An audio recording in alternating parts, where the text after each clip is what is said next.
ഇന്ന് November 14 children's day ആണല്ലോ. അപ്പോൾ രാവിലെ എണീറ്റിട്ട് കുട്ടികൾക്ക് ലഞ്ച് ഉണ്ടാക്കാൻ പോകാട്ടോ. അപ്പോൾ അതിന് വേണ്ടിയിട്ടേ 3 മുട്ട എടുത്തിരുന്ന് ചിക്കി വറുത്ത് മാറ്റി വെച്ചിട്ടാ.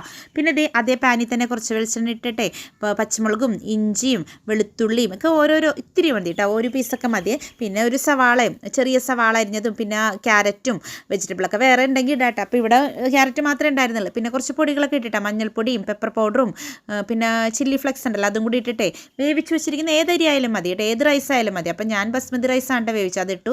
പിന്നെ മുട്ടയും കൂടി ഇട്ട് നമ്മൾ ഫ്രൈ ചെയ്ത് വെച്ച മുട്ട ഇട്ടു, മല്ലിയിലയും കൂടി ഇട്ടിട്ട് അത്ര തന്നെ ഉള്ളൂ കേട്ടോ. അതാണ് ഇന്നത്തെ കുട്ടികളുടെ ലഞ്ച് കേട്ടോ. പിന്നെ അതേ സൈഡായിട്ട് ഞാൻ അച്ചാറും സാലഡൊക്കെ ഉണ്ടാക്കി. അപ്പോൾ ഏഞ്ചൽ റെഡി ആയിട്ടോ, പ്രാർത്ഥിച്ചെല്ലാം കഴിഞ്ഞ് ഇതേ പുറത്തേക്ക് ഇറങ്ങുവാണ്. അപ്പോൾ കുറച്ച് വഴി വരെ ഞാൻ ബസ് സ്റ്റോപ്പ് വരെ ഒന്ന് ആക്കി കൊടുക്കണം കേട്ടോ. അങ്ങനെ ദേ ഞാൻ ഏഞ്ചലിനെ ആക്കാൻ വേണ്ടി പോവാണ്. അപ്പോൾ ദേ രാവിലെ നല്ല മഴയായിരുന്നു കേട്ടോ. അപ്പോൾ കുറച്ച് വെള്ളമൊക്കെ റോട്ടിലുണ്ട് കേട്ടോ. അങ്ങനെ ദേ സ്കൂൾ ബസ്സിലേക്ക് കയറ്റി വിട്ടിട്ട് ഞാൻ തിരിച്ചു വന്ന് വീട്ടിലെത്തിയപ്പോൾ ഉണ്ടല്ലോ, എയ്മൂന ഇന്ന് കളർ ഡ്രസ്സ് മതിയേ, ചിൽഡ്രൻസ് ഡേ ആയതുകൊണ്ടിട്ടെ. അപ്പോൾ എയ്മും പെട്ടെന്ന് റെഡിയായി, എയ്മും പുറത്തിറങ്ങി കേട്ടോ. അപ്പോൾ ആ സമയത്ത് നേരിയ മഴ ഉണ്ടായിരുന്നല്ലോ, എയ്മു പോകാറായപ്പോൾ കുറച്ച് മഴയായി. പിന്നെ പപ്പയാട്ട കൊണ്ട് വിട്ടത്.